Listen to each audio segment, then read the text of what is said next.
വാർത്തകൾ വിശദമായി നോക്കാം. വ്യാജ ബിരുദ സർട്ടിഫിക്കറ്റ് വിഭാഗത്തിൽ ആലപ്പുഴയിലെ SFI നേതാവ് നിഖിൽ തോമസിനെതിരെ പോലീസ് നടപടി വേണമെന്ന ആവശ്യം ശക്തമാകുന്നു. പ്രതിപക്ഷ വിദ്യാർത്ഥി സംഘടനകൾ ഈ ആവശ്യവുമായി രംഗത്തെത്തുന്നു. ഇതുവരെ MSME കോളേജ് മാനേജ്മെന്റ് പോലീസിൽ പരാതി നൽകിയിട്ടില്ല. സർവകലാശാലയുടെ തുടർ നീക്കങ്ങളും ഗവർണറുടെ നിലപാടും നിർണായകമാകും. ഉന്നത വിദ്യാഭ്യാസ മേഖലയെ SFI തകർത്തെറിയുന്നുവെന്നാരോപിച്ച് KSU സംസ്ഥാന വ്യാപകമായി കോളേജിൽ വിദ്യാഭ്യാസ ബന്ദിന് ആഹ്വാനം ചെയ്തിട്ടുണ്ട്. VV അരുണും ശരണ്യ സ്നേഹജനും കൂടുതൽ വിശദാംശങ്ങൾ നൽകും. അരുൺ, ഈ നിഖിൽ തോമസിൻ്റെത് വ്യാജ സർട്ടിഫിക്കറ്റാണ് എന്ന് തെളിഞ്ഞിരിക്കുന്നു. ഇനി എന്ത് നടപടികൾക്കായിരിക്കും പോലീസ് നീങ്ങുക? മറ്റ് വിശദാംശങ്ങൾ എന്തൊക്കെയാണ്? പോലീസ് ഇതുവരെയും അത്തരമൊരു നിയമ നടപടികളുടെ നീക്കത്തെ സംബന്ധിച്ച് കൃത്യമായ സൂചനകൾ നൽകിയിട്ടില്ല. പക്ഷേ അത്തരം ആവശ്യം ശക്തമാണ്. ഇനി കൃത്യമായൊരു വിശദീകരണം വരേണ്ടത് സർവകലാശാലയിൽ നിന്നാണ്. സർവകലാശാല VC ഇന്നലെ തന്നെ ഇത് വ്യാജമെന്ന സൂചന എനിക്കുണ്ട് എന്ന് പ്രതികരിക്കുന്നു. പക്ഷെ അതുകൊണ്ട് മതിയായില്ല. സർവകലാശാല കലിംഗ സർവകലാശാലയ്ക്ക് കത്തെഴുതും. അവിടെ നിന്ന് ഔദ്യോഗികമായ സ്ഥിരീകരണം കിട്ടിയ ശേഷമാകും അതിൽ തുടർ നീക്കങ്ങൾ. അങ്ങനെയെങ്കിലും വ്യാജ സർട്ടിഫിക്കറ്റ് എന്ന് ഉറപ്പിച്ച ശേഷം പോലീസിലും പരാതി നൽകാനാണ് സർവകലാശാലയുടെ തീരുമാനം. ആ രീതിയിൽ അത് മുന്നോട്ട് പോകും. പക്ഷേ SFIയും CPMും ഇതിൽ മറുപടി പറയാനാകാത്ത തരത്തിലുള്ള പ്രതിസന്ധിയിലേക്ക്, ഒരു തരത്തിലുള്ള ന്യായീകരണവും നിലനിൽക്കാത്ത തരത്തിലുള്ള പ്രതിസന്ധിയിലേക്ക് പോവുകയാണ്. ഇന്നലെ SFIയുടെ സംസ്ഥാന സെക്രട്ടറി ആർഷയുടെ പ്രതികരണമാണ് ആ ഒരു അവസ്ഥയിലേക്ക്. അരുൺ സൂചിപ്പിച്ചതുപോലെ ഇത് വലിയ പ്രതിരോധത്തിലാണ് CPMനെയും ഒപ്പം SFIയെ പ്രത്യേകിച്ചും കൊണ്ട് എത്തിച്ചിരിക്കുന്നത്. ഇതിൽ എന്ത് നടപടിയാണ് ഇനി പാർട്ടി സ്വീകരിക്കുക? പ്രത്യേകിച്ച് SFIക്കകത്ത് സംഘടനാപരമായി എന്ത് മാറ്റമുണ്ടാക്കാനുള്ള നീക്കങ്ങൾ നടക്കുമെന്നാണ് കരുതേണ്ടത്?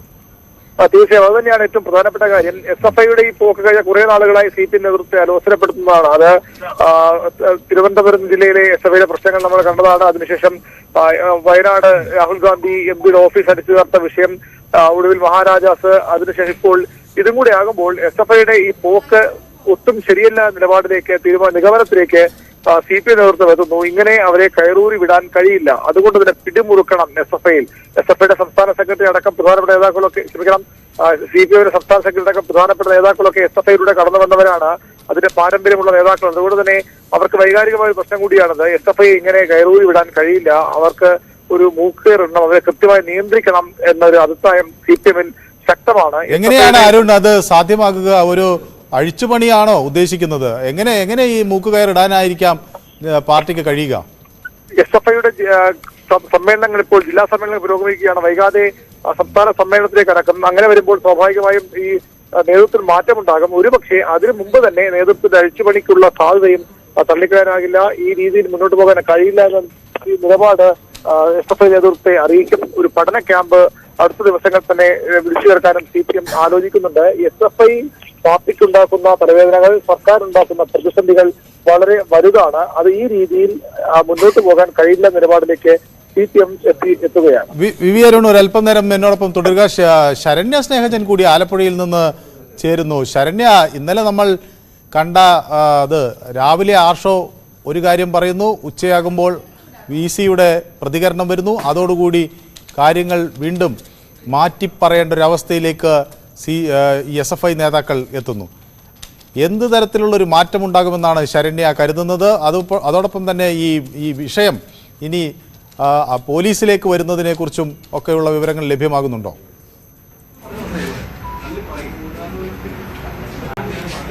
ഇതിനകത്ത് പോലീസ് നടപടികളിലേക്കാണ് ആലപ്പുഴ ജില്ലയിൽ, പ്രത്യേകിച്ച് MSM കോളേജ് കേന്ദ്രീകരിച്ച് ഇന്നലെ ഡിവൈഎസ്പിയുടെ നേതൃത്വത്തിൽ മൊഴിയെടുത്തിരുന്നു. കായംകുളം ഡിവൈഎസ്പിയുടെ നേതൃത്വത്തിലാണ് കോളേജ് പ്രിൻസിപ്പലിന്റെ അടക്കമുള്ള മൊഴി രേഖപ്പെടുത്തിയിട്ടുള്ളത്. പ്രധാനമായും കോളേജിന്റെ മാനേജർ ഉന്നയിച്ച ഒരു ആരോപണമുണ്ട്. രാഷ്ട്രീയ താൽപര്യത്തിന്റെ അടിസ്ഥാനത്തിൽ, രാഷ്ട്രീയ റെക്കമെൻഡേഷന്റെ അടിസ്ഥാനത്തിലാണ് നിഖിൽ തോമസിന് MCOMന് പ്രവേശനം നൽകിയത് എന്നുള്ളതാണ് വ്യക്തമാക്കിയിട്ടുള്ളത്. അങ്ങനെയാണെങ്കിൽ എന്ത് രാഷ്ട്രീയ ഇടപെടലാണ് ഉണ്ടായിട്ടുള്ളത് എന്നുള്ളത് വ്യക്തമാക്കേണ്ടത് മാനേജ്മെന്റ് ആണ്. ഒപ്പം തന്നെ മാനേജ്മെന്റ്, പ്രത്യേകിച്ച് ഇന്നലെ സർവകലാശാല VC വളരെ കടുത്ത ഭാഷയിൽ തന്നെയാണ് MSM കോളേജിനെ വിമർശിച്ചത്. സ്വന്തം കോളേജിൽ ഒരേ ഡിപ്പാർട്ട്മെന്റിൽ 3 വർഷം പഠിച്ച ഒരു വിദ്യാർത്ഥി മറ്റൊരു സർവകലാശാലയുടെ സർട്ടിഫിക്കറ്റുമായി കടന്നു വരുമ്പോൾ അത് ഒരുപക്ഷെ വർഷങ്ങൾക്ക് ശേഷമോ അല്ലെങ്കിൽ മറ്റൊരു കോളേജിൽ നിന്നോ അത്തരമൊരു സർട്ടിഫിക്കറ്റുമായി വന്നാൽ ഒരുപക്ഷെ തിരിച്ചറിയപ്പെടാതെ പോകാം. പക്ഷേ അതേ കോളേജിൽ തന്നെ പഠിച്ചൊരു വിദ്യാർത്ഥി, എല്ലാവർക്കും അറിയാവുന്ന ഒരു വിദ്യാർത്ഥി, കോളേജ് യൂണിയൻ ഭാരവാഹിയായിരുന്ന ഒരു വ്യക്തി, അയാൾ ഇയാൾ വീണ്ടും തൊട്ടടുത്ത വർഷം PGക്കായി വരുമ്പോൾ ആ സർട്ടിഫിക്കറ്റ് എന്തുകൊണ്ട് ഒരു സംശയവുമില്ലാതെ സ്വീകരിച്ചു എന്നുള്ള ചോദ്യം ഇന്നലെ VC ഉന്നയിച്ചിരുന്നു. മാത്രമല്ല അതിനകത്ത് സർവകലാശാലയുടെ ഇത്തരത്തിലുള്ള രാജ്യത്തെ തന്നെ പ്രധാനപ്പെട്ട സർവകലാശാലകളിലൊന്നാണ് കേരള സർവകലാശാല. അതിന്റെ കളങ്കം വരുത്തുന്ന രീതിയിലുള്ള ഒരു നടപടിക്ക് അനുവദിക്കില്ല എന്നുള്ള കർശനമായ ഭാഷയിൽ തന്നെയാണ് അദ്ദേഹം അക്കാര്യങ്ങൾ പറഞ്ഞത്. എന്തായാലും ഇതിനകത്ത് MSM കോളേജ് അധികൃതർ ആദ്യഘട്ടത്തിൽ ഇത് രാഷ്ട്രീയ താൽപര്യത്തിന്റെ അടിസ്ഥാനത്തിൽ എടുത്ത അഡ്മിഷനാണെന്ന് പറയുമ്പോൾ പോലും ആ കേസിന്മേൽ ഒരു പരാതിയോ മറ്റു കാര്യങ്ങളോ ആയി നീങ്ങിയിട്ടില്ല എന്നുള്ളതാണ്. എന്തായാലും ഇത് സർവകലാശാലയോടൊപ്പം തന്നെ കോളേജ് അധികൃതരും വഞ്ചിക്കപ്പെട്ട ഒരു സംഭവമാണ്. പ്രത്യേകിച്ച് ഇന്നലെ കലിംഗ സർവകലാശാല ഇത്തരത്തിൽ അവിടെ നിഖിൽ തോമസ് പഠിച്ചിട്ടില്ല എന്നുള്ള കൂടി പറഞ്ഞതോടുകൂടി ആ സർട്ടിഫിക്കറ്റ് വ്യാജമാണ് എന്നുള്ളതിലേക്ക് കൂടുതൽ തെളിവുകളിലേക്ക് കാര്യങ്ങൾ എത്തുന്നു എന്നുള്ളതാണ്. പക്ഷേ ഇതിനകത്ത് ഇന്നിപ്പോൾ KSUവിന്റെ നേതൃത്വത്തിൽ ആലപ്പുഴയിൽ SP ഓഫീസർ മാർച്ചുണ്ട്. KSU അടക്കമുള്ള വിദ്യാർത്ഥി സംഘടനകൾ ആവശ്യപ്പെടുന്നത് ക്രിമിനൽ കേസ് എടുക്കണമെന്ന് തന്നെയാണ്. അത്തരത്തിൽ വ്യാജ സർട്ടിഫിക്കറ്റ് നൽകി സർവകലാശാലയെ കബളിപ്പിക്കാൻ ശ്രമിച്ചു, ഈ വ്യാജ സർട്ടിഫിക്കറ്റ് ക്രിയേറ്റ് ചെയ്തു എന്നടക്കമുള്ള വിഷയങ്ങളിൽ ഒരു നടപടി എടുക്കണമെന്നുള്ളതാണ് ഇപ്പോൾ ആവശ്യപ്പെടുന്നത്. ശരണ്യ സ്നേഹജനാണ് വാർത്തയുടെ വിശദാംശങ്ങൾ നൽകിയത്. ഇനി മറ്റൊരു വാർത്തയിലേക്ക്. KPCC പ്രസിഡന്റ് K സുധാകരനെതിരായ വഞ്ചന കേസിൽ മോൻസൺ മാവുങ്കലിനെ ഇന്നും ചോദ്യം ചെയ്യും. പോക്സോ കേസിൽ ശിക്ഷിക്കപ്പെട്ട മോൻസൺ വിയൂർ ജയിലിലാണ്. ഇവിടെ എത്തിയാണ് ക്രൈംബ്രാഞ്ചിന്റെ അന്വേഷണ സംഘം ചോദ്യം ചെയ്യുക. കൂടുതൽ വിശദാംശങ്ങൾ സുവി വിശ്വനാഥൻ നൽകും. സുവി, ഈ ക്രൈം സെക്രട്ടറി കുറിച്ച് കൃത്യമായി പറയും. ഞങ്ങളെല്ലാം അച്ചടക്കമുള്ള പാർട്ടി പ്രവർത്തകരാണ്. പാർട്ടി സെക്രട്ടറി പാർട്ടിയുടെ ഏകപക്ഷീയ നടപടിയാണ്. PP ചിത്തരഞ്ജന്റെ പ്രതികരണമാണ് നമ്മൾ കേട്ടത്. അച്ചടക്കമുള്ള പാർട്ടി പ്രവർത്തകൻ എന്ന നിലയിൽ തുടരുമെന്നാണ് അദ്ദേഹം വ്യക്തമാക്കുന്നത്. പാർട്ടി സെക്രട്ടറി കാര്യങ്ങൾ വിശദീകരിക്കും എന്ന് അദ്ദേഹം പറയുകയും ചെയ്യുന്നു. അതേസമയം സുധാകരനെതിരായ വഞ്ചന കേസിൽ മോൻസൺ മാവുങ്കലിനെ ഇന്ന് ചോദ്യം ചെയ്യുമെന്ന വാർത്തയാണ് പുറത്തുവരുന്നത്. അതിൻ്റെ കൂടുതൽ വിശദാംശങ്ങൾ സുവി വിശ്വനാഥൻ നൽകും. സുവി, ഈ ക്രൈംബ്രാഞ്ച് അന്വേഷണ സംഘം വിയൂരിലെത്തിയാണോ ഈ ചോദ്യം ചെയ്യൽ നടത്തുക? ഒപ്പം തന്നെ മറ്റ് നേരത്തെ ഒരു പോക്സോ വിവാദവും ഉയർന്നു വന്നിരുന്നു. അത് സംബന്ധിച്ച് എന്തെങ്കിലും വിശദാംശങ്ങൾ തേടും എന്ന് കരുതേണ്ടതുണ്ടോ?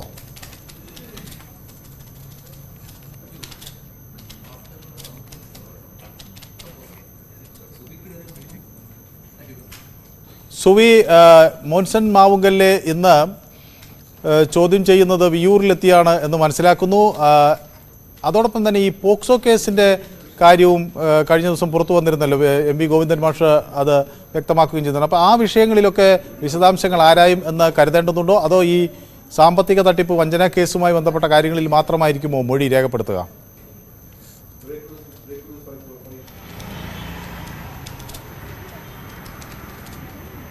മനു, ക്രൈംബ്രാഞ്ച് ഇന്ന് മോൻസൺ മാവുങ്കലിനെ ചോദ്യം ചെയ്യാൻ എത്തുകയാണ്. വിയൂർ ജയിലിലെത്തിയാണ് ക്രൈംബ്രാഞ്ച് സംഘം മോൻസൺ മാവുങ്കലിനെ ചോദ്യം ചെയ്യുക. പുരാവസ്തു തട്ടിപ്പ് കേസിലെ മുഖ്യ പ്രതിയാണ് മോൻസൺ മാവുങ്കൽ. പ്രധാനമായും KPCC പ്രസിഡന്റ് K സുധാകരനെ ചോദ്യം ചെയ്യുന്നതിന് മുന്നോടിയായിട്ടാണ് ക്രൈംബ്രാഞ്ചിന്റെ ഈ ഒരു നീക്കത്തിൽ പ്രധാനമായും കഴിഞ്ഞ ദിവസം മോൻസൺ മാവുങ്കൽ മാധ്യമങ്ങളോട് വെളിപ്പെടുത്തിയിരുന്നു K സുധാകരനല്ല, മുഖ്യമന്ത്രിയുടെ PS ഉൾപ്പെടെ ഇതിൽ ബന്ധപ്പെട്ടിട്ടുണ്ട് എന്ന തരത്തിലുള്ള ഒരു മൊഴിയാണ് നൽകിയിരുന്നത്. K സുധാകരനെ രണ്ടാം പ്രതിയാക്കിയാണ് ക്രൈംബ്രാഞ്ച് കേസെടുത്തിരിക്കുന്നത്. ഇത് മോൻസൺ മാവുങ്കലിന്റെ മുൻ ജീവനക്കാരുടെ മൊഴികളുടെ അടിസ്ഥാനത്തിലാണ് ഇത്തരത്തിൽ K സുധാകരനെ പ്രതിയാക്കിയിരിക്കുന്നത്. ആ കാര്യത്തിൽ ഒരു ക്ലാരിറ്റി വരുത്തുക എന്നതാണ് ക്രൈംബ്രാഞ്ചിന്റെ ലക്ഷ്യമെന്നാണ് മനസ്സിലാക്കാൻ സാധിക്കുന്നത്. ഒപ്പം മറ്റ് വിഷയങ്ങൾ കൂടെ മോൻസൺ മാവുങ്കലുമായി ചോദിച്ചറിയും. മോൻസൺ മാവുങ്കലിന്റെ പോക്സോ കേസുമായി ബന്ധപ്പെട്ട വിധി കഴിഞ്ഞ ദിവസമാണ് പുറത്തു വന്നത്. അതിനുശേഷമാണ് CPM സംസ്ഥാന സെക്രട്ടറി MV ഗോവിന്ദൻ ഇത്തരത്തിൽ ഒരു പ്രസ്താവന നടത്തിയത്. ഈ പോക്സോ സംഭവം നടക്കുമ്പോൾ K സുധാകരൻ അവിടെ ഉണ്ടായിരുന്നു എന്നതാണ് ഗോവിന്ദ മാഷിന്റെ ഒരു പ്രസ്താവന ഉണ്ടായത്. ഏതായാലും ക്രൈംബ്രാഞ്ച് ഇതിൽ വ്യക്തത തേടിയാക്കാനുള്ള ഒരു സാധ്യതയുണ്ട് എന്നാണ് നമുക്ക് മനസ്സിലാക്കാൻ സാധിക്കുന്നത്. അത് സൂചനകൾ മാത്രമാണ്. പ്രധാനമായും ഈ K സുധാകരനെ ചോദ്യം ചെയ്യുന്നതിന് മുന്നോടിയായി മോൻസൺ മാവുങ്കലിൽ നിന്ന് ഒരു മൊഴി രേഖപ്പെടുത്തുക എന്ന ഉദ്ദേശത്തിന്റെ ഭാഗമായുള്ള ചോദ്യം ചെയ്യലാണ് ഇന്ന് നടക്കാൻ പോകുന്നത്. വിയൂർ ജയിലിലെത്തിയാണ് ചോദ്യം ചെയ്യുക. വ്യക്തമാക്കുന്നത്. അതോടൊപ്പം തന്നെ സുവി, മറ്റൊരു പ്രധാന കാര്യം, ഈ വ്യാജരേഖ കേസിൽ K വിദ്യ നൽകിയ മുൻകൂർ ജാമ്യാപേക്ഷ ഇന്ന് ഹൈക്കോടതിയുടെ പരിഗണനയിൽ വരുന്നുണ്ട്. അപ്പോൾ രാഷ്ട്രീയ ലക്ഷ്യങ്ങളോടുകൂടി തന്നെ കള്ളക്കേസിൽ കുടുക്കിയതാണ് എന്നാണല്ലോ വിദ്യയുടെ ഒരു ആക്ഷേപം. അതുപോലെ വ്യാജരേഖ ഹാജരാക്കി നേട്ടമുണ്ടാക്കാനില്ല എന്നൊക്കെ ജാമ്യാപേക്ഷയിൽ വിദ്യ വ്യക്തമാക്കുകയും ചെയ്തിട്ടുണ്ട്.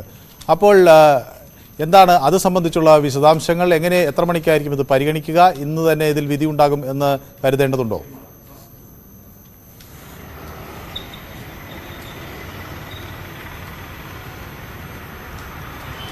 മനു, ഒരാഴ്ചയ്ക്ക് മുമ്പാണ് വിദ്യ കെ മുൻകൂർ ജാമ്യാപേക്ഷയുമായി ഹൈക്കോടതിയെ സമീപിച്ചത്. വ്യാജ സർട്ടിഫിക്കറ്റുമായി ഗസ്റ്റ് അധ്യാപിക നിയമനം നേടിയ കേസിലെ പ്രതിയാണ്, ഒന്നാം പ്രതിയാണ് വിദ്യ കെ. വിദ്യ കെ കേസെടുത്ത് ഈ 14 ദിവസമാകുമ്പോഴും പോലീസിനെ കണ്ടെത്താൻ സാധിച്ചിട്ടില്ല.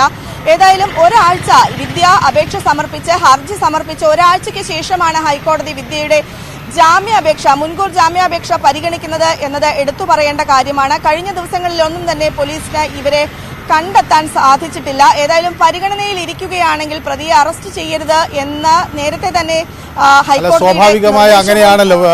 മുൻകൂർ ജാമ്യാപേക്ഷ പരിഗണിക്കുന്ന ഒരു ഘട്ടത്തിൽ അറസ്റ്റിലേക്ക് സാധാരണഗതിയിൽ പോലീസ് കടക്കാറില്ല. മാത്രവുമല്ല, താൻ അവിവാഹിതയായതുകൊണ്ട് തന്റെ ഭാവിയെ ബാധിക്കുമെന്നൊക്കെയാണ് വിദ്യ പറയുകയും ചെയ്തിരുന്നത്, അല്ലേ?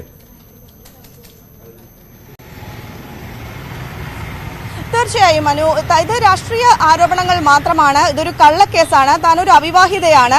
താൻ വ്യാജ സർട്ടിഫിക്കറ്റ് ഉണ്ടാക്കിയിട്ടില്ല എന്നാണ് വിദ്യ കെ പറയുന്നത്. തനിക്ക് ഇതുമായി യാതൊരു തരത്തിലുള്ള ബന്ധവുമില്ല എന്നും അവർ പറയുന്നു. സ്വാഭാവികമായും ഇതുമായി ബന്ധപ്പെട്ട് പോലീസിനോട് ഒരു റിപ്പോർട്ട് തേടും. പോലീസ് അന്വേഷണം ഇതുമായി ബന്ധപ്പെട്ട് നടക്കുകയാണ്. അഗളി പോലീസും നീലേശ്വരം പോലീസുമാണ് ഈ കേസുമായി ബന്ധപ്പെട്ട അന്വേഷണങ്ങൾ നടത്തുന്നത്. പലപ്പോഴും വിദ്യ എവിടെ എന്ന ചോദ്യത്തിന് ഈ രണ്ട് പോലീസ് സംഘങ്ങൾക്കും പ്രോസിക്യൂഷൻ ഇത് എതിർക്കാനായിരിക്കും സാധ്യത എന്നാണ് ഞാനും കരുതുന്നത്, അല്ലേ? തീർച്ചയായും പ്രോസിക്യൂഷൻ, അതായത് പോലീസ് പറയുന്നത് കണ്ടെത്താൻ സാധിക്കുന്നില്ല എന്നാണ് ആരോപണങ്ങൾ നിലനിൽക്കുമ്പോഴും കോടതിയിൽ സ്വാഭാവികമായും വിദ്യയ്ക്ക് മുൻകൂർ ജാമ്യം നൽകരുത് എന്ന് തന്നെ ആയിരിക്കും പ്രോസിക്യൂഷൻ പറയാനുള്ള ഒരു സാധ്യത. കാരണം അല്ലെങ്കിൽ വലിയ തോതിൽ ഇപ്പോൾ തന്നെ സർക്കാരിനെതിരെ വലിയ വിമർശനങ്ങൾ നിലനിൽക്കുന്ന ഒരു സാഹചര്യമുണ്ട്. വളരെ നന്ദി. സുവി വിശ്വനാഥനാണ് വാർത്തയുടെ വിശദാംശങ്ങൾ നൽകിയത്. ആലപ്പുഴ പാർട്ടിയിലെ വിഭാഗീയതയിലും ലഹരി കൊട്ടേഷൻ ആരോപണങ്ങളിലും വിട്ടുവീഴ്ചയില്ലാത്ത നിലപാടുമായി CPM നേതൃത്വം. ലഹരി കേസിൽ ആരോപണ വിധേയരായവരെ വിശദീകരണം പോലും ചോദിക്കാതെ പുറത്താക്കണം എന്നാണ് നിർദ്ദേശം.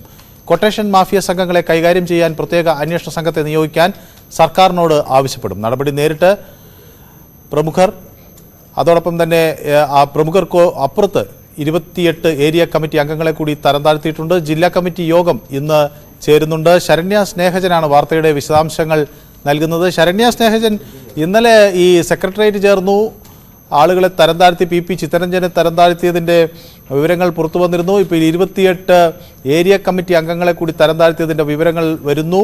4 സമിതികൾ പിരിച്ചുവിട്ടിരിക്കുന്നു. അപ്പോൾ ഇന്നത്തെ ജില്ലാ കമ്മിറ്റിയിൽ എന്തായിരിക്കും ഇത് റിപ്പോർട്ട് ചെയ്യുക? പിന്നീട് എന്തൊക്കെ നടപടികളുണ്ടാകും എന്നായിരിക്കും കരുതേണ്ടത്?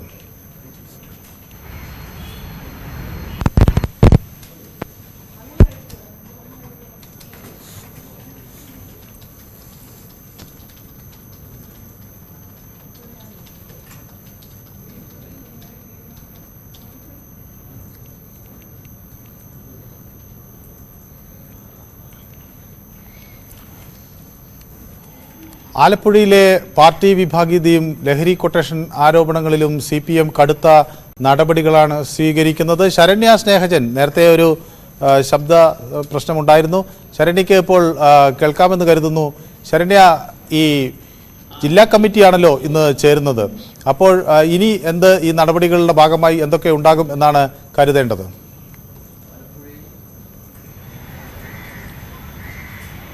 മനു, ആലപ്പുഴയിലെ CPM അഭിമുഖീകരിക്കുന്ന പ്രശ്നങ്ങളിൽ കൃത്യമായൊരു പരിഹാരം കാണുക എന്ന ലക്ഷ്യത്തോടു കൂടി തന്നെയാണ് സംസ്ഥാന സെക്രട്ടറി MV ഗോവിന്ദന്റെ നേതൃത്വത്തിൽ ഇന്നലെ ആലപ്പുഴ ജില്ലയിൽ ജില്ലാ സെക്രട്ടേറിയറ്റും ഒപ്പം തന്നെ ഇന്ന് ജില്ലാ കമ്മിറ്റി യോഗവും നടക്കുന്നത്.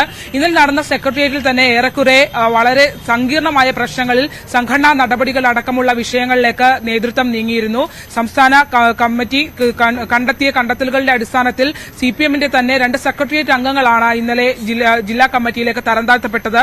അതിൽ തന്നെ PP ചിത്തരഞ്ജനും M സത്യപാലനും അടക്കമുള്ള പ്രബലർ തരം താഴ്ത്തപ്പെട്ടു എന്നുള്ളതും 28ഓളം ഏരിയ കമ്മിറ്റി അംഗങ്ങൾക്ക് സംഘടനാ നടപടി നേരിടേണ്ടി വന്നു എന്നുള്ളതുമാണ് സുപ്രധാനമായ കാര്യം. മാത്രമല്ല, ഈ നിലവിൽ 3 കമ്മിറ്റികൾ പിരിച്ചുവിടപ്പെട്ടപ്പോൾ തന്നെ ഈ 3 കമ്മിറ്റിയുടെയും ഏരിയ സെക്രട്ടറിമാർ തുടർന്ന് അഡ്ഹോക് കമ്മിറ്റികളിൽ അംഗങ്ങളല്ല എന്നുള്ളതും പ്രധാനപ്പെട്ട കാര്യമാണ്.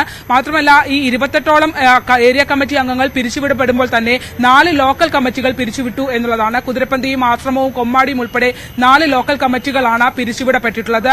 എന്തായാലും വിഭാഗീയ നീക്കങ്ങൾ നടത്തുന്നവർക്കെതിരെ കർശന നടപടി ഉണ്ടാകും എന്നുള്ളത് തന്നെയാണ്. ഹരിപ്പാടും ഒപ്പം തന്നെ ആലപ്പുഴ ഏരിയ കമ്മിറ്റിയും, മുമ്പ് ആലപ്പുഴ നോർത്ത് സൌത്ത് എന്നുള്ള 2 കമ്മിറ്റികളായിരുന്നു. ഈ 2 കമ്മിറ്റികളും സമ്മേളന കാലയളവിൽ പ്രശ്നങ്ങൾ സൃഷ്ടിച്ചു എന്നുള്ള കണ്ടെത്തൽ സംസ്ഥാന സമ്മേളന പ്രവർത്തന റിപ്പോർട്ടിൽ തന്നെ ഉണ്ടായിരുന്നു. അതുകൊണ്ട് തന്നെ ഈ 2 കമ്മിറ്റികളും പൊളിച്ച ഒറ്റ കമ്മിറ്റിയായി മാറ്റിയിരിക്കുന്നു. CB ചന്ദ്രബാബുവിനെ പോലെയുള്ള ഒരു നിഷ്പക്ഷനായ നേതാവിനെ അതിന്റെ ഏരിയ നേതൃത്വത്തിലേക്ക് ഏരിയ സെക്രട്ടറിയായി കൊണ്ടുവരുന്നു എന്നുള്ളത് തന്നെ ആലപ്പുഴയിലെ CPMന്റെ ശുഭലക്ഷണമാണ്. കാരണം അത്തരത്തിൽ ഒരു ജില്ലയിലെ തന്നെ പ്രധാനപ്പെട്ട കമ്മിറ്റിയാണ് ആലപ്പുഴ കമ്മിറ്റി, പ്രത്യേകിച്ച് ആലപ്പുഴ നഗരത്തിലെ ആലപ്പുഴ AC. അതുകൊണ്ട് തന്നെ ആ കമ്മിറ്റിയെ നയിക്കാനായി സംസ്ഥാന കമ്മിറ്റി അംഗമായ CB ചന്ദ്രബാബു എത്തുന്നു എന്നുള്ളത് CPMന് തീർച്ചയായും ഗുണകരമാണ്. താഴെത്തട്ടിലുള്ള പ്രവർത്തകർക്ക് അത് വലിയ പ്രതീക്ഷ നൽകുന്നു എന്നുള്ളതാണ്. മറ്റൊന്ന് ലഹരിക്കടത്തുമായി ബന്ധപ്പെട്ട സംഘടനാ നടപടികളാണ്. ലഹരിക്കടത്തിൽ ഒരു പടി കൂടി കടന്ന് വളരെ കർശന നിലപാടിലേക്ക് പാർട്ടി നേതൃത്വം നീങ്ങുന്നു എന്നുള്ളതാണ്. ലഹരി ആരോപണങ്ങൾ നടപടി എടുക്കുകയും ചെയ്തിട്ടുണ്ട്. ഏതായാലും വളരെ നന്ദി ശരണ്യ സ്നേഹജൻ അവിടെ നിന്ന് വിവരങ്ങൾ നൽകിയതിന്. ഇനിയൊരു ഇടവേള. വാർത്തകൾ തുടരുന്നു. മലപ്പുറം വഴിക്കടവ് നാടുകാണി ചുരത്തിൽ യാത്രക്കാർക്ക് നേരെ ആന പാഞ്ഞെടുത്തു. കാട്ടാന റോഡിൽ നിൽക്കുന്നത് കണ്ട് ഭയന്ന കുടുംബം കാറ് റോഡിനോട് ചേർന്ന് ഒതുക്കി നിർത്തിയെങ്കിലും ചക്രങ്ങൾ മണ്ണിൽ ആഴ്ന്നുപോയി. യാത്രക്കാർ ഓടി മറ്റ് വാഹനങ്ങളുടെ മറവിൽ നിന്നതിനാൽ വൻ അപകടം ഒഴിവായി.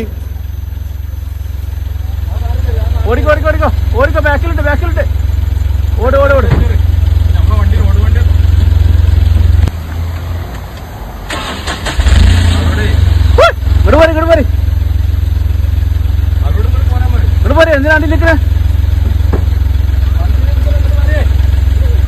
അതാ വീണു. കുട്ടിയെടുക്ക് ആ കാറ് കയറി. കൂടുതൽ വിവരങ്ങൾ CV അനുമോദ് നൽകും. അനുമോദ്, ഇത് എപ്പോഴാണ് ഈ സംഭവം ഉണ്ടായത്? ഈ യാത്രക്കാരവിടെ വാഹനം നിർത്തി ഇറങ്ങാനുണ്ടായ സാഹചര്യം എന്താണ്? അവരെ പറയൂ. മനു, ഇന്ന് രാവിലെ 6:30ക്കും 7 മണിക്കും ഇടയിലാണ് നിലമ്പൂർ നാടുകാണി ചുരത്തിൽ, അതായത് ഇത് ഗുഡല്ലൂർക്ക് പോകുന്ന അന്തർ സംസ്ഥാന പാതയാണ്. ആനത്താരികൾ ധാരാളമുള്ള ഒരു പാതയാണ്. ഇതുവഴി കടന്നുപോയ യാത്രക്കാരാണ് ആനയ്ക്ക് മുൻപിൽപ്പെട്ടത്. റോഡരികിൽ ആന നിൽക്കുന്നുണ്ടായിരുന്നു. ആന നിൽക്കുന്നത് കണ്ട് ഇവർ വാഹനം ഒതുക്കി നിർത്തി. പക്ഷേ വാഹനം ചെളിയിൽ പൂണ്ടുപോയി. തുടർന്ന് ആന കുറ്റിക്കാട്ടിൽ നിന്നും താഴേക്ക് ഇറങ്ങുന്നത് കണ്ട് ഇവർ രക്ഷപ്പെടാൻ വേണ്ടി ഓടുകയായിരുന്നു. ഓടുന്നതിനിടയിൽ ഒരു സ്ത്രീ വീഴുകയും, പക്ഷെ അവർക്ക് പരിക്കൊന്നും പറ്റിയിട്ടില്ല. തുടർന്ന് മുൻപ് അവിടെ ഉണ്ടായിരുന്ന, അല്ലെങ്കിൽ അവർക്കൊപ്പം ഉണ്ടായിരുന്ന യാത്രക്കാർ ഇവരെ മറ്റു വാഹനങ്ങളിലേക്ക് കയറ്റുകയും ചെയ്തു. ഏറെ നേരം ആന അവിടെ തന്നെ തങ്ങി. അതിനുശേഷം ആന കാട്ടിലേക്ക് കയറിപ്പോയി. ആന പോയതിനു ശേഷം മറ്റു യാത്രക്കാരുടെ സഹായത്തോടെ ചളിയിൽ പൂണ്ടുപോയ ചക്രം ഉയർത്തി കാറ് മുന്നോട്ടെടുക്കുകയും അവർ പോവുകയും ചെയ്തു. നിലവിൽ ആനകൾ ധാരാളമായിട്ടുള്ള ഒരു സ്ഥലം കൂടിയാണ് നിലമ്പൂർ നാടുകാണി ചുരം. പലപ്പോഴും ആന ഇറങ്ങി ഇവിടെ ഗതാഗതം തടസ്സപ്പെടുന്നതൊക്കെ പതിവാണ്. എന്താണെങ്കിലും ആന ആളുകൾക്ക് നേരെ ഓടിയെടുക്കുന്ന ഒരു സംഭവം സമീപകാലത്ത് പക്ഷെ ആദ്യമായിട്ടാണ്. ആനകളുണ്ടെങ്കിലും അവർ ആളുകൾക്ക് നേരെ വരികയോ മറ്റും ഒന്നും ചെയ്യാറില്ല. ഇതാദ്യമായിട്ടാണ് സമീപകാലത്ത് ഒരാന യാത്രക്കാർക്ക് നേരെ ഓടിയെടുക്കുന്ന ഒരു സംഭവം ഉണ്ടായത്. ഏതായാലും എല്ലാവരും സുരക്ഷിതരാണ് എന്നതിൽ ഒരാശ്വാസം. ഒപ്പം തന്നെ ആന തിരിച്ച് കാട്ടിലേക്ക് പോയി എന്നറിയുന്നതിലും സന്തോഷം. ഈ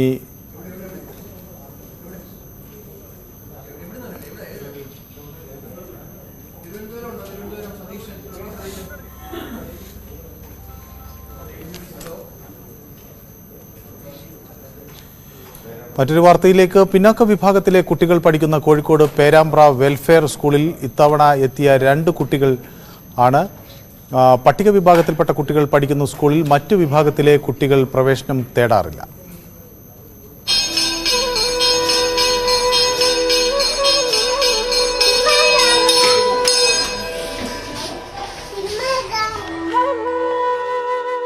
പേരാമ്പ്ര വെൽഫെയർ LP സ്കൂളിൽ ആകെയുള്ള കുട്ടികൾ 6 പേർ, അധ്യാപകർ 4.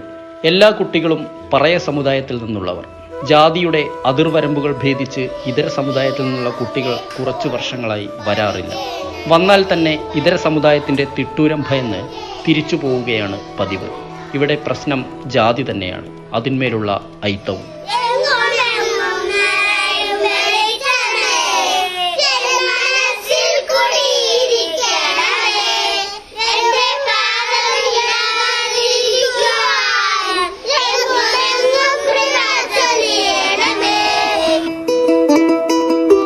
ഈ വർഷം 1-ാം തരത്തിൽ ആകെ എത്തിയത് പറയ സമുദായത്തിൽപ്പെട്ട 2 കുട്ടികൾ മാത്രം. പറയരെ സ്കൂള് എന്ന് പറഞ്ഞ് എല്ലാ മതങ്ങളിലെയും വരേണ്യ വിഭാഗം മാറ്റി നിർത്തിയതാണ് ഇക്കൂട്ടരെ. ചേർമല സാംഭവ കോളനിയിലെ കുട്ടികളാണ് ഇവിടെയുള്ളവരെല്ലാം. മാഷ്മാരൊക്കെ അന്യജാതിക്കാരെ വീട്ടിൽ പോയിട്ട് അന്വേഷിക്കുന്നു കുട്ടികളെ സ്കൂളിൽ പറഞ്ഞയക്കാൻ, എന്നിട്ടും പറഞ്ഞയക്കുന്നില്ല. ഇപ്പം പഠിപ്പിക്കുന്ന മാഷ്മാരെല്ലാം ഇവരൊക്കെ വീട്ടിൽ പോയിട്ട് അന്വേഷിച്ച് പറഞ്ഞാക്കാന്ന് പറഞ്ഞ്, എന്നിട്ടും പറഞ്ഞാക്കുന്നില്ല. പിന്നെ ഞാൻ എന്ത് ചെയ്യാൻ? ഞങ്ങൾക്ക് കുട്ടികളില്ലാതെ ഞങ്ങൾ പുറത്തുനിന്ന് നിങ്ങൾ കുട്ടി കൊണ്ടുവരണം, ഞങ്ങളെ കൂടെ വരുമോ?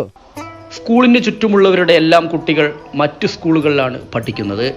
തൊട്ടടുത്ത് പ്രവർത്തിക്കുന്ന അംഗൻവാടിയിൽ 22ഓളം കുട്ടികളുണ്ട് എന്നുള്ളത് നിങ്ങൾ നേരത്തെ സൂചിപ്പിച്ച പോലെ തന്നെ ഇതിലെന്തൊക്കെയോ ഒളിഞ്ഞിരിക്കുന്നില്ലേ എന്നുള്ളൊരു സംശയം സ്വാഭാവികമായി സാമാന്യ ബുദ്ധിയുള്ളവർക്കെല്ലാം തോന്നാവുന്നതാണ്. ഐത്തം ഭേദിച്ച് മുന്നേറാൻ വിദ്യാഭ്യാസം തന്നെയാണ് അധികൃതരായ ഈ മനുഷ്യർ ആയുധമാക്കേണ്ടത്. ആരൊക്കെ ഒറ്റപ്പെടുത്തിയാലും. ഐത്തം കൽപ്പിച്ച് എന്തിനാണ് ഈ കുരുന്നുകളെ നമ്മൾ ഒറ്റപ്പെടുത്തുന്നത്? ഇനിയും ഒരുപാട് കൂട്ടുകാർ ഈ സ്കൂളിൽ വരണം, ഈ കുട്ടികൾക്കൊപ്പം ഇരുന്ന് പഠിക്കുകയും വേണം. ക്യാമറാമാൻ ശ്രീജിത്ത് സി കല്ലുമുട്ടിക്കൊപ്പം എസ് വിനേഷ് കുമാർ, ന്യൂസ് 18 കോഴിക്കോട്. ഇടവേള.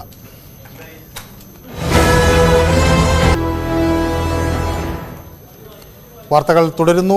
വാട്ടർ അതോറിറ്റിയുടെ കൂറ്റൻ പൈപ്പുകൾ നിരത്തിയതോടെ വീടുകളിൽ നിന്ന് പുറത്തിറങ്ങാൻ പാടുപെടുകയാണ് തിരുവനന്തപുരം ആനയറ നിവാസികൾ. പൈപ്പുകൾ റോഡിൽ നിരത്തിയിട്ട് 2 മാസം കഴിഞ്ഞെങ്കിലും ഇതുവരെ അത് സ്ഥാപിച്ചിട്ടില്ല. ഐശ്വര്യ അനിൽ കൂടുതൽ വിശദാംശങ്ങൾ നൽകും. ഐശ്വര്യ, ഈ പൈപ്പുകൾ അവിടെ പെട്ടെന്ന് നീക്കം ചെയ്യും എന്ന് വ്യക്തമാക്കിയാണ് അധികൃതർ അവിടെ കൊണ്ടിട്ടത്. പിന്നീട് അത് എടുത്തു മാറ്റുന്നില്ല. ഇപ്പോൾ ആളുകൾക്ക് വീട്ടിൽ നിന്ന് വാഹനം പുറത്തു കൊണ്ടുപോകാൻ കഴിയുന്നില്ല. വലിയ പ്രതിസന്ധിയാണ് ആളുകൾ നേരിടുന്നത്. എന്താണ് അവരുടെയൊക്കെ ഒരു പ്രതികരണം?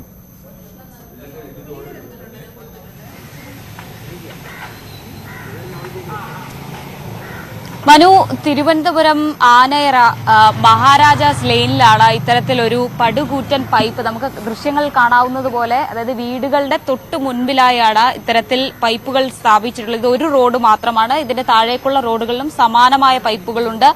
ഏറ്റവും അടുത്ത്, അതായത് തൊട്ടു താഴെ ഒരു സ്വകാര്യ ആശുപത്രിയുണ്ട്. ആ ആശുപത്രിയിൽ എത്താൻ പോലും വലിയ ബുദ്ധിമുട്ടാകുന്ന രീതിയിലേക്ക് ഇതിലും വലിയ പൈപ്പുകൾ താഴെ റോഡിൽ ഇട്ടിട്ടുണ്ട് എന്നുള്ളത് തന്നെയാണ് പരാതി. ഇവിടെ ഓരോ ഇടവഴികളിൽ നിന്നും ആളുകൾ വളരെ ബുദ്ധിമുട്ടിയാണ് പുറത്തേക്ക് പോകുന്നത്. വീടുകളിൽ നിന്ന് വാഹനങ്ങൾ പുറത്തിറക്കാൻ കഴിയാത്ത സ്ഥിതി.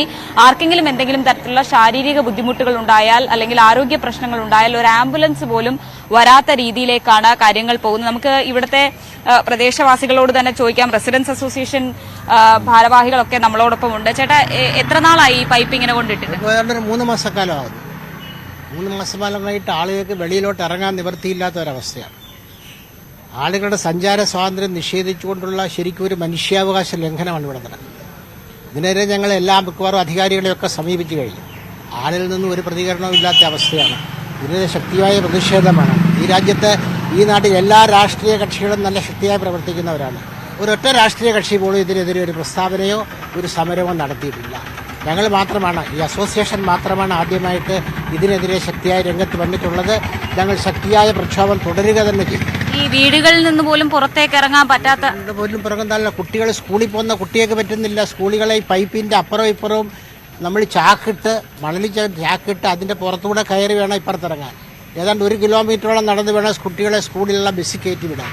ഇത്ര ബുദ്ധിമുട്ടാണ് 2 മാസം. ഈ സ്കൂൾ തുറക്കുമ്പോഴെങ്കിലും ഇത് അവസാനിപ്പിക്കുമെന്ന് വിചാരിച്ചു. ഐശ്വര്യ, ഈ ഇത്തരമൊരു പൈപ്പ് അവിടെ കൊണ്ട് സ്ഥാപിക്കുമ്പോൾ ഇത് റെസിഡൻസ് അസോസിയേഷൻ അവരുമൊക്കെയായി ഈ അധികൃതർ ഒന്നും സംസാരിച്ചിരുന്നില്ലേ? നേരത്തെ എടുക്കാമെന്നൊക്കെ പറഞ്ഞു എന്ന് വ്യക്തമാകുന്നുണ്ട്. പക്ഷെ എന്താണ് അവരോടൊക്കെ ആദ്യം പറഞ്ഞത് ഈ അധികൃതർ? തീർച്ചയായും മനു, അത് നമുക്ക് ചോദിച്ചറിയാം. എന്താണ് ശരിക്കും ഈ പൈപ്പ് കൊണ്ടിട്ടപ്പോൾ ഈ വാട്ടർ അതോറിറ്റി പറഞ്ഞൊരു വിശദീകരണം എന്തായിരുന്നു?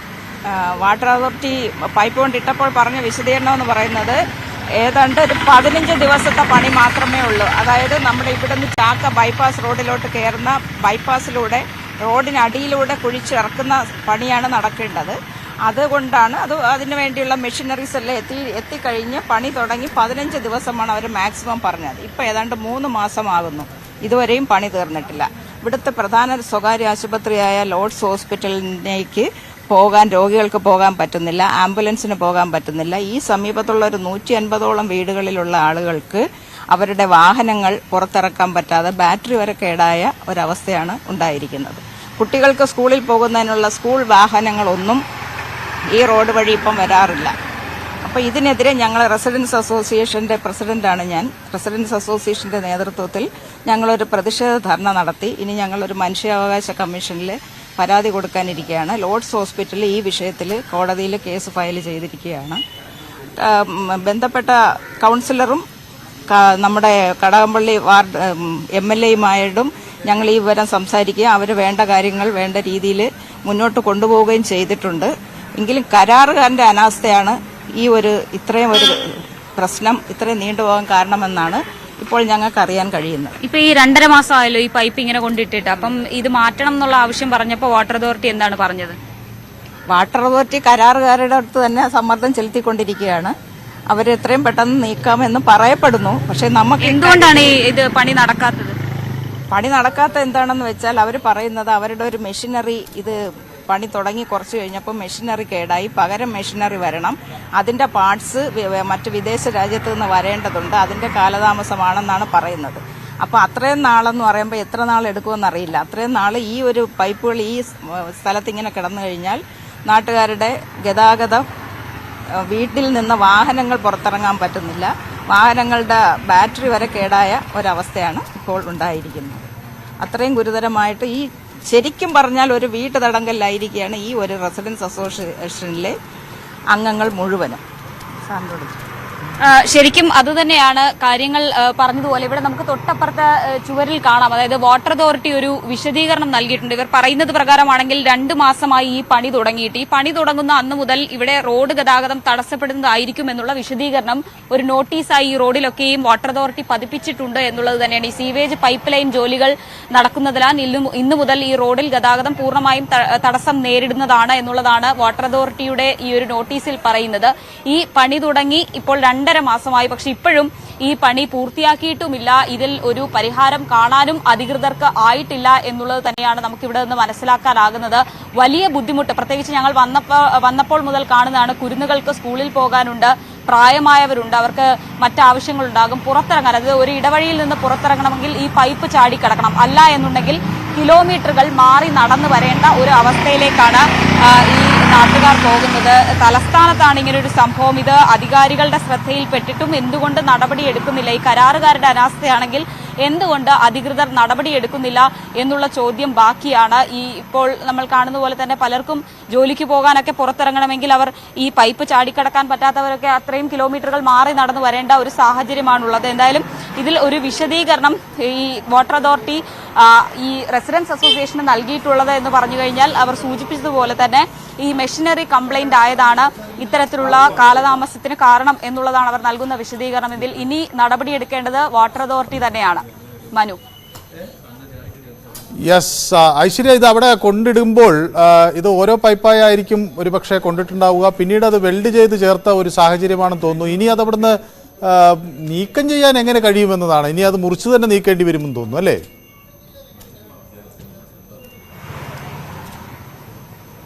തീർച്ചയായും, അതായത് സെപ്പറേറ്റ് പൈപ്പുകളായി കൊണ്ടിട്ട് അതിനുശേഷം വെൽഡ് ചെയ്ത് നമുക്ക് ഇവിടെ ഈ പൈപ്പുകൾ തന്നെ വ്യക്തമാണ്. ഇത് ശരിക്കും പറഞ്ഞാൽ ഇത് ചെറിയ പൈപ്പാണ്. ലോർഡ്സ് ഹോസ്പിറ്റലിന്റെ സമീപത്തായി ഇതിലും വലിയ പടുകൂറ്റൻ പൈപ്പുകൾ ഉണ്ട് എന്ന് തന്നെയാണ് നാട്ടുകാരും പറയുന്നത്. ഇത് ഒരു റോഡിലെ മാത്രം കാഴ്ചയാണ് കാണുന്നത്. ഇതിന് താഴേക്കുള്ള റോഡുകളിലൊക്കെ സമാനമായി പൈപ്പുകൾ ഇട്ടിട്ടുണ്ട് എന്ന് തന്നെയാണ് പറയുന്നത്. ഇനി ഇത് ഏത് രീതിയിൽ ഇവിടെ നിന്ന് മാറ്റണം, അല്ലെങ്കിൽ ഈ പണി എങ്ങനെ പിന്നീട് പുനരാരംഭിക്കണം എന്നതടക്കമുള്ള കാര്യങ്ങൾ വാട്ടർ അതോറിറ്റി വ്യക്തമാക്കേണ്ടതാണ്. ഒരുപക്ഷെ ഇത്തരത്തിൽ കരാറുകാരുടെ അനാസ്ഥയാണെങ്കിൽ പോലും അതിലൊരു നടപടി എടുക്കേണ്ട ഒരു സാഹചര്യം, അല്ലെങ്കിൽ അത്തരത്തിലുള്ള ഉത്തരവാദിത്വം വാട്ടർ അതോറിറ്റിക്ക് ഉണ്ട് എന്നുള്ളത് നമുക്ക് എടുത്തു പറയേണ്ടി വരും. കാരണം ഇക്കാര്യത്തിൽ ഇനിയെങ്കിലും ഒരു നടപടി എടുത്തില്ല എന്നുണ്ടെങ്കിൽ നാട്ടുകാർ നാട്ടുകാർ വലിയ പ്രതിഷേധത്തിലേക്ക് പോകുമെന്നുള്ള കാര്യത്തിൽ സംശയമില്ല. കാരണം വീട്ടിന് പുറത്തേക്ക് വാഹനങ്ങൾ ഇറക്കാൻ പറ്റാത്ത ഒരു സ്ഥിതി അത് വളരെ മോശമാണ്. നമുക്ക് തന്നെ അറിയാം, ഒരു ദിവസം സ്കൂളിൽ പോകണമെങ്കിൽ അല്ലെങ്കിൽ ജോലിക്ക് പോകണമെങ്കിൽ വാഹനങ്ങൾ പുറത്തിറക്കണം. കാറുകളൊന്നും തന്നെ ഇവിടെ പുറത്തിറക്കാൻ പറ്റാത്തൊരു സ്ഥിതിയാണ് നമുക്ക് ഇവിടെ എത്തിയപ്പോൾ കാണാൻ സാധിച്ചത്. പല വീടുകളിലും കാറുകൾ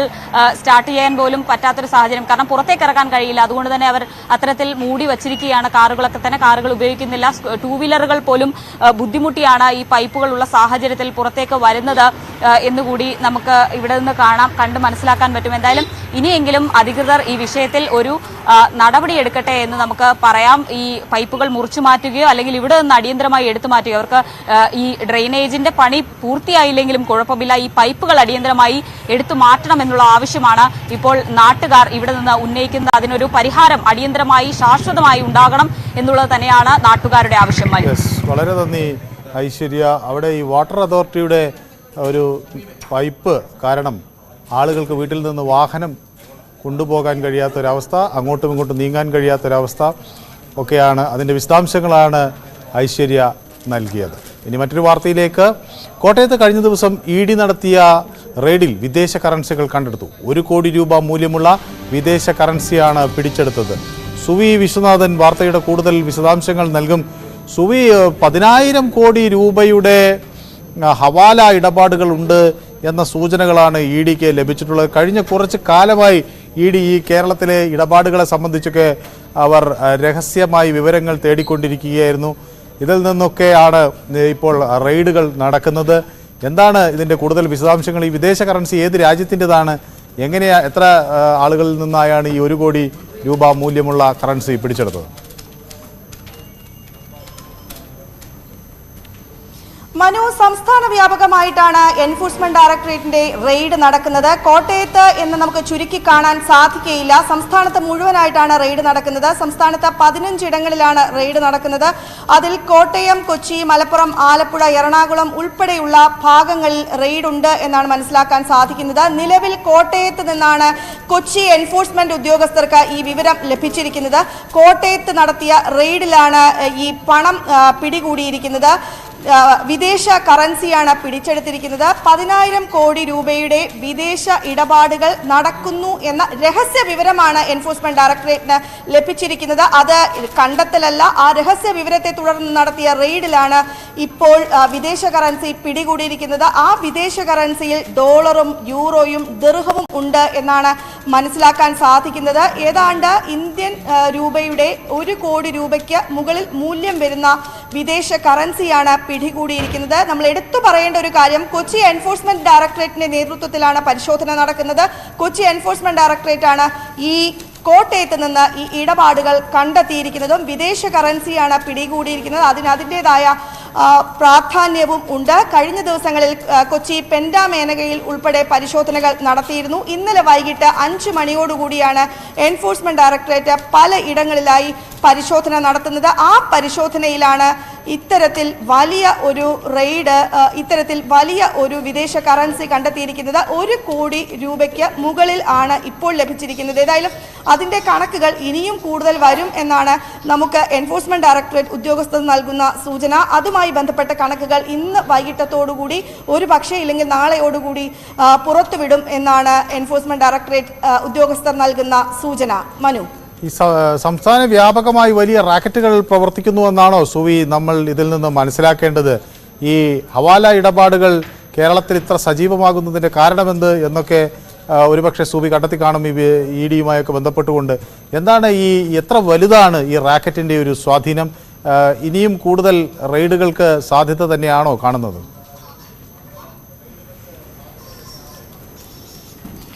മനു, ഇത് ഏറ്റവും എടുത്തു പറയേണ്ട ഒരു കാര്യം, ഇന്നലെ രാത്രിയോടുകൂടിയാണ് ഇതുമായി ബന്ധപ്പെട്ട വാർത്തകൾ പുറത്തു വരുന്നത്. ഈ സംസ്ഥാന വ്യാപകമായി നടത്തുന്നു എന്നാണ് റെയ്ഡിൽ കുറിച്ച് എൻഫോഴ്സ്മെന്റ് ഡയറക്ടർ കൊച്ചിയിലെ എൻഫോഴ്സ്മെന്റ് ഉദ്യോഗസ്ഥർ പറയുന്നത്. ആ റെയ്ഡിലെ വിവരങ്ങളാണ് ഇപ്പോൾ പുറത്തു വരുന്നത്. സംസ്ഥാന വ്യാപകമായി തന്നെ ഇത്തരത്തിൽ ഹവാല ഇടപാടുകൾ നടക്കുന്നു, വിദേശ കറൻസി ഇടപാടുകൾ നടക്കുന്നു. ആ ഒരു രഹസ്യ വിവരമാണ് കിട്ടിയത്. നമുക്ക് എടുത്തു പറയേണ്ട ഒരു കാര്യം, 10,000 കോടിയുടെ ഇടപെടലുകൾ, ഹവാല ഇടപെടലുകൾ നടക്കുന്നു എന്ന രഹസ്യ വിവരമാണ് എൻഫോഴ്സ്മെന്റ് ഡയറക്ടറേറ്റിന് കിട്ടിയിരിക്കുന്നത്.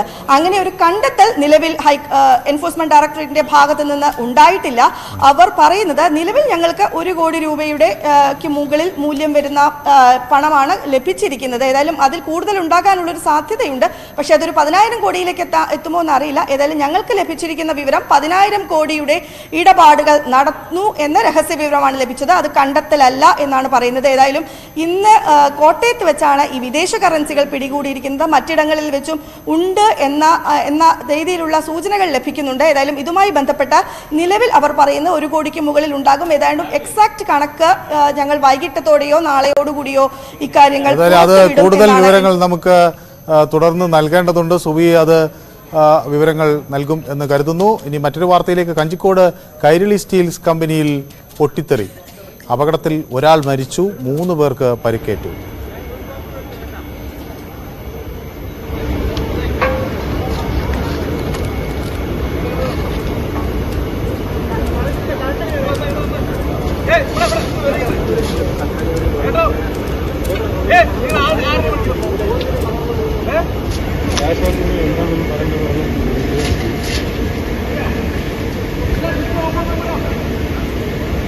വിവരങ്ങൾ പ്രജിത്ത് കോങ്ങാട് നൽകും. പ്രജിത്ത്, എങ്ങനെയാണ് ഈ അപകടം ഉണ്ടായത്? എന്താണ് ഈ പൊട്ടിത്തെറിയിലേക്ക് നയിച്ചത്?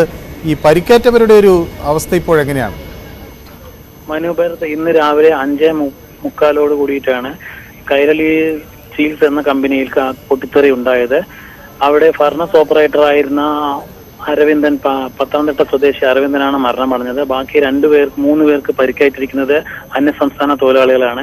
ഇവരെ പാലക്കാട് ജില്ലാ ആശുപത്രിയിൽ പ്രാഥമിക ശുശ്രൂഷയ്ക്ക് വേണ്ടി അഡ്മിറ്റ് ചെയ്തിരിക്കുകയാണ്. പാലക്കാട്ടിൽ നിന്നും കഞ്ചിക്കോട്ടിൽ നിന്നും 5 യൂണിറ്റ് ഫയർഫോഴ്സ് വന്നിട്ട് തീ അണയ്ക്കുകയായിരുന്നു. ഇപ്പോൾ തീ നിയന്ത്രണ വിധേയമാണ്. ഇതാണ് നമുക്കറിയാൻ പറ്റുന്ന വാർത്ത. വളരെ നന്ദി പ്രജിത്ത്. കഞ്ചിക്കോട് കൈരളി സ്റ്റീൽ കമ്പനിയിലാണ് പൊട്ടിത്തെറി ഉണ്ടായിട്ടുള്ളത്. അപകടത്തിൽ ഒരാൾ മരിച്ചിരിക്കുന്നു, 3 പേർക്ക് പരിക്കേറ്റിരിക്കുന്നു. പരിക്കേറ്റവരിൽ ഇതര സംസ്ഥാനത്തു നിന്ന് എത്തിയ തൊഴിലാളികളും ഉണ്ട്. അവരെ ആശുപത്രിയിൽ പ്രവേശിപ്പിച്ചിരിക്കുന്നു എന്നാണ് പ്രജിത്ത് അവിടെ നിന്ന് നൽകുന്ന വിവരം. സംസ്ഥാനത്ത് പകർച്ചപ്പനി കുതിച്ചുയരുന്നു. ഇന്നലെ 13,000-ഓളം പേരാണ് പനി ബാധിച്ച് സർക്കാർ ആശുപത്രികളിൽ ചികിത്സ നേടിയത്. 110 പേർക്ക് ഡെങ്കിപ്പനിയും സ്ഥിരീകരിച്ചു. താഴെത്തട്ടിൽ പ്രവർത്തിക്കേണ്ട ഹെൽത്ത് ഇൻസ്പെക്ടർമാർ അടക്കമുള്ള ജീവനക്കാരുടെ ട്രാൻസ്ഫർ വൈകുന്നത് മുന്നൊരുക്കങ്ങളെ ബാധിക്കുന്നതായും വിമർശനമുണ്ട്. സംസ്ഥാനത്ത് പനിബാധിതരുടെ എണ്ണം ഉയർന്നു തന്നെ. ഇന്നലെ 12,984 പേരാണ് പനി ബാധിച്ച് ചികിത്സ തേടിയത്. 180 പേരെ ആശുപത്രിയിൽ അഡ്മിറ്റ് ചെയ്തു. 218 പേർ ഡെങ്കിപ്പനി രോഗലക്ഷണങ്ങളുമായി ചികിത്സ തേടി. 110 പേർക്ക് ഡെങ്കിപ്പനി സ്ഥിരീകരിച്ചു. ഇതിൽ എറണാകുളത്ത് 43 പേർക്കും പാലക്കാട് 23 പേർക്കുമാണ് ഡെങ്കു സ്ഥിരീകരിച്ചത്. 19 ദിവസത്തിനുള്ളിൽ ഡെങ്കിപ്പനി 13 പേരുടെ ജീവനെടുത്തു. പകർച്ചപ്പനി ബാധിത മേഖലകളിൽ പ്രതിരോധ പ്രവർത്തനങ്ങൾ ആരംഭിച്ചതായും എല്ലാ ആശുപത്രികളിലും പനി ക്ലിനിക്കുകൾ ആരംഭിക്കാൻ നിർദ്ദേശം നൽകിയിട്ടുണ്ടെന്നും ആരോഗ്യവകുപ്പ് അറിയിച്ചു. എന്നാൽ കരട് പ്രസിദ്ധീകരിച്ച് മാസങ്ങൾ കഴിഞ്ഞിട്ടും ജീവനക്കാരുടെ ട്രാൻസ്ഫർ നടത്താത്തത് പ്രതിരോധ പ്രവർത്തനങ്ങളെ ബാധിക്കുന്നതായും വിമർശനമുണ്ട്. കരടിൽ ഉൾപ്പെട്ടവർ ട്രാൻസ്ഫർ പ്രതീക്ഷിച്ച് ഇരിക്കുന്നതിനാൽ കാര്യക്ഷമമായ പ്രവർത്തനത്തിന് തടസ്സം നേരിടുന്നതായാണ് വിമർശനം. എന്നാൽ സംഭരണ വിഭാഗക്കാർ സമർപ്പിച്ച രേഖകൾ പരിശോധിക്കുകയാണെന്നും ഉടൻ ട്രാൻസ്ഫർ ഉത്തരവ് ഇറങ്ങുമെന്നും ആരോഗ്യവകുപ്പ് അധികൃതർ അറിയിച്ചു. ന്യൂസ് 18 തിരുവനന്തപുരം. സംസ്ഥാനത്ത് കാലവർഷം ദുർബലമായി തുടരുന്നു. ഇന്ന് ഒരു ജില്ലയിലും മഴ മുന്നറിയിപ്പില്ല. സാധാരണ മിതമായ മഴയ്ക്ക് സാധ്യതയുള്ളതിനാൽ എല്ലാ ജില്ലകളിലും ഗ്രീൻ അലേർട്ട് മാത്രമാണ് ഉള്ളത്. ചുഴലിക്കാറ്റ് ശക്തി കുറഞ്ഞ് ന്യൂനമർദ്ദമായെങ്കിലും മൺസൂൺ കാറ്റ് ശക്തമായിട്ടില്ല. ഇതാണ് മഴ കുറയാൻ കാരണമായത്. നിഹാലിന്റെ ജീവനെടുത്തിട്ടും കലിയടങ്ങാതെ കണ്ണൂരിലെ തെരുവ് നായ്ക്കൾ. മുഴപ്പിലങ്ങാട് പാച്ചക്കരയിലെ തെരുവ് നായ്ക്കൾ കൂട്ടമായി പെൺകുട്ടിയെ ആക്രമിച്ചു. പാച്ചക്കരയിലെ LP സ്കൂളിലെ 3ാം ക്ലാസ് വിദ്യാർത്ഥിനിയാണ് ആക്രമണത്തിന് ഇരയായത്. കുട്ടിയുടെ തലയ്ക്കും വയറിലും തുടയിലും കൈയിലും ആഴത്തിൽ മുറിവേറ്റു.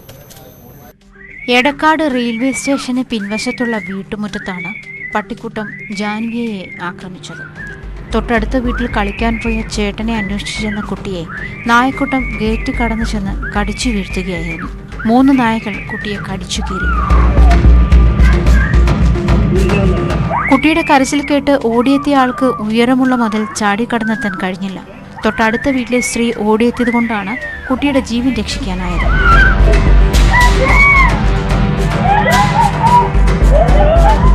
ഗുരുതരമായി പരിക്കേറ്റ കുട്ടി കണ്ണൂർ ചാലിയയിലെ സ്വകാര്യ ആശുപത്രിയിൽ ചികിത്സയിലാണ്. 11-കാരനായ നിഹാൽ കൊല്ലപ്പെട്ടതിന്റെ ഞെട്ടൽ മാറും മുൻപാണ് അതേ പഞ്ചായത്തിൽ മറ്റൊരു കുട്ടിയുടെ ജീവൻ കൂടി അപകടത്തിലായത്. മനുഷ്യജീവന് ഭീഷണിയായ നായശല്യത്തിൽ നിയമപരമായി നടപടിയെടുക്കാൻ അനുമതി ലഭിച്ചില്ലെങ്കിൽ നാട്ടുകാർ സംഘടിക്കുമെന്ന് Muzhappilangad panchayat vice president Vijesh news 18നോട് പറഞ്ഞു. തീർച്ചയായും നിയമാനുകൂലമാകുന്നില്ല എന്നുണ്ടെന്നുണ്ടെങ്കിൽ നാട്ടുകാർ എന്ന നിലയിൽ തെരുവിൽ അക്രമാരികളായ നായ്ക്കളെ കൈകാര്യം ചെയ്യുന്ന അവസ്ഥ തന്നെയാണ് ഇനി അങ്ങോട്ട് ഉണ്ടാകാൻ കൂട്ടി പോകുന്നത്. അതിനിടെ അപകടകാരികളായ തെരുവ് നായകൾക്ക് ദയാവധം അനുവദിക്കണമെന്ന് ആവശ്യപ്പെട്ട് കണ്ണൂർ ജില്ലാ പഞ്ചായത്ത് സുപ്രീം കോടതിയിൽ അപേക്ഷ നൽകി. നിഹാൽ നൌഷാദിന്റെ മരണവും വ്യാപകമായ ആക്രമണവും ചൂണ്ടിക്കാട്ടിയാണ് അപേക്ഷ നൽകിയത്. ന്യൂസ് 18 കണ്ണൂർ. കൊല്ലം കോർപ്പറേഷൻ പരിധിയിൽ ചാത്തിനാക്കുളം കരിക്കോട് മേഖലയിൽ നായ്ക്കളുടെ ആക്രമണത്തിൽ വിദ്യാർത്ഥിയടക്കം 4 പേർക്ക് കടിയേറ്റു. ചാത്തിനാക്കുളം MSM ഹയർ സെക്കൻഡറി സ്കൂളിലെ 10ാം ക്ലാസ് വിദ്യാർത്ഥി ആദിൽ, കരിക്കോട് സ്വദേശി ചന്തു, സനൽ, താജ് എന്നിവർക്കാണ് പരിക്കേറ്റത്. കിളികല്ലൂർ പോലീസ് സ്ഥലത്തെത്തിയാണ് ചന്തുവിനെയും സനലിനെയും ജില്ലാ ആശുപത്രിയിൽ എത്തിച്ചത്. ചാത്തിനാക്കുളം പ്രദേശത്തും സ്കൂളിന്റെ പരിസരങ്ങളിലും ചന്ദനത്തോപ്പ്, കരിക്കോട് ഭാഗങ്ങളിലും നായ്ക്കളുടെ അഴിഞ്ഞാട്ടമാണെന്നാണ് ആരോപണം. മൂന്നാറിൽ തെരുവുനായ ശല്യം രൂക്ഷമാകുന്നു. വിനോദസഞ്ചാരികൾക്കും കാൽനട യാത്രക്കാർക്കും ഭീഷണിയായാണ് ടൗണിന്റെ വിവിധ ഭാഗങ്ങളിൽ തെരുവുനായ്ക്കൾ അലഞ്ഞുതിരിയുന്നത്. മൂന്നാറിന്റെ വിവിധ മേഖലകളിൽ കൂട്ടത്തോടെ തമ്പടിച്ചിരിക്കുന്ന തെരുവുനായ്ക്കൾ വലിയ ഭീഷണിയാണ്. രാത്രിയെന്നോ പകലെന്നോ വ്യത്യാസമില്ലാതെ ഇവ ടൗണിൽ അലഞ്ഞുതിരികയാണ്. ഇരുചക്ര വാഹനങ്ങൾക്ക് നേരെ നായ്ക്കൾ പാഞ്ഞെടുക്കുന്നതും പതിവാണ്. மூணாவது நீங்க பாருங்க தெருநாய் எவ்வளவு நாய் கிடக்கணும். நாயினால வண்டி ஓட்ட முடியல, மக்களுக்கு பாதுகாப்பு கிடையாது. பஞ்சாயத்துல சொன்னாலும் ஒன்றும் செய்ய முடியாதுங்கிறாங்க. இதுக்கு எந்த மாதிரி ஏதாச்சும் மீடியாவிலனால ஒரு நடவடிக்கை எடுத்து இந்த தெருநாய்கள்லாம் ஒழிக்கிறதுக்கு ஒரு இது பண்ணுங்க. டவுன்லையும் நடந்து போறதுக்குள்ள பெரிய கஷ்டமா இருக்கு. நாய் பெரிய சல்லியம். ரெண்டாவது எல்லாம் சீப்புள்ள நாய்களா இருக்கு. பாக்குறதுக்கு எங்களுக்கே நமக்கு பயமா இருக்கு. കാൽനട യാത്രികർക്ക് നേരെയും തെരുവുനായുടെ ആക്രമണം പതിവാണ്. വിവിധ സ്ഥാപനങ്ങൾക്ക് മുൻപിൽ പലപ്പോഴും കൂട്ടത്തോടെ തമ്പടിക്കുകയാണ് ഇവ. വിദ്യാർത്ഥികളും ആശങ്കയിലാണ്. വിനോദസഞ്ചാരികളും വലിയ ബുദ്ധിമുട്ടാണ് നേരിടുന്നത്. ന്യൂസ് 18 മൂന്നാർ. പാലക്കാട് അയിലൂർ പൂഞ്ചേരിയിൽ കണ്ടെത്തിയ പുലിയെ കൂട്ടിലേക്ക് മാറ്റി. അവശനിലയിൽ കണ്ടെത്തിയ പുലിയെ ദ്രുതകർമ്മസേനയുടെയും വെറ്റിനറി ഡോക്ടറുടെയും സഹായത്തോടെയാണ് മാറ്റിയത്. റബ്ബർ തോട്ടത്തിൽ കണ്ടെത്തിയ പുലിയെ മാറ്റിയത് 12 മണിക്കൂറുകൾക്ക് ശേഷമാണ്. ഇത് വലിയ പ്രതിഷേധത്തിന് ഇടയാക്കി.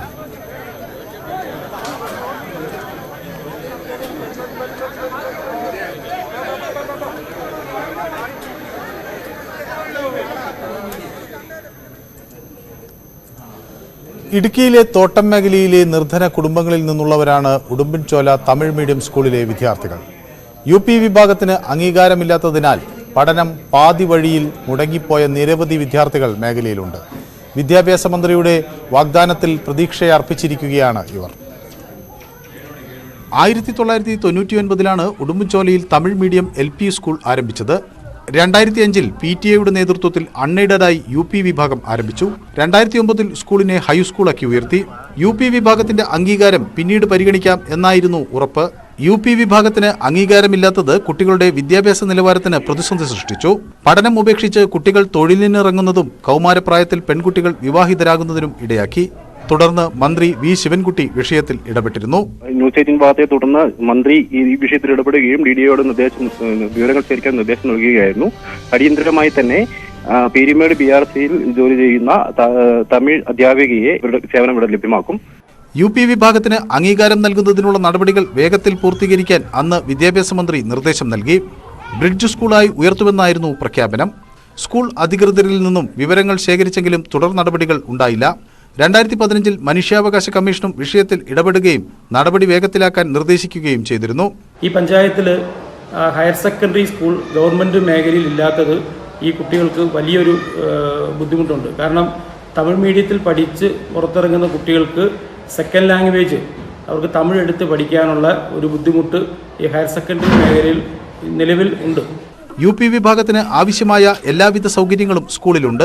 മികച്ച 6 ക്ലാസ് മുറികളാണ് ഇവിടെ ഒരുക്കിയിരിക്കുന്നത്. UP വിഭാഗത്തിലെ 3 ക്ലാസുകളിലേക്കും എല്ലാ വിഷയങ്ങളിലുമായി ഒരു അധ്യാപിക മാത്രമാണ് ഉള്ളത്. കുട്ടികളുടെ പഠന നിലവാരത്തെയാണ് ഇത് ബാധിക്കുന്നത്. ഹൈസ്കൂൾ തലത്തിലേക്കെത്തുമ്പോൾ കുട്ടികൾ പഠനഭാരം മൂലം സ്കൂൾ ഉപേക്ഷിക്കുന്നതിനും ഇത് ഇടയാക്കുന്നു. Prince James, news 18 Idukki. News room live ഇനി 11 മണിക്ക് തുടരും. നന്ദി.